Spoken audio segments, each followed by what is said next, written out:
আল্লাহু আকবার। আজান হয়ে গেছে, এক কাজ করি নামাজ পড়ে আসি।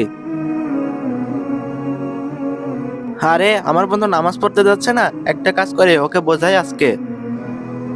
সাকিব বন্ধু, আমি একটা প্রশ্নের উত্তর খুঁজে পাচ্ছি না, তুই কি উত্তরটা বলে দিবি? হ্যাঁ বন্ধু বল, তোর কি প্রশ্ন? বন্ধু, এই দুনিয়াতে কোন লোক আছে যে নামাজ পড়ে না? আরে বন্ধু, একেবারে সোজা, যে মারা গেছে সে নামাজ পড়ে না, আর যে ব্যক্তি অমুসলিম সে নামাজ পড়ে না। আচ্ছা, আর আর যার ভেতর আল্লাহর ভয় নেই সে নামাজ পড়ে না। আচ্ছা, ও, তাহলে তুই মারা গেছিস? তোর ভেতর আল্লাহর ভয় নেই, নাকি তুই মুসলমান না? আমার বন্ধু, তুই বেঁচে আছিস, তোর ভেতর আল্লাহর ভয়ও আছে, আর তুই মুসলমানও, কিন্তু তুই নামাজ পড়িস না। সেই জন্য বন্ধু, নামাজ না পড়ার কোনো অজুহাত দেখাস না। এই জন্য বন্ধু, এখনো সময় আছে, নামাজ পড়। বন্ধুরা, তোমরা এই ভিডিও থেকে কি শিক্ষা পেলে কমেন্ট বক্সে জানাও।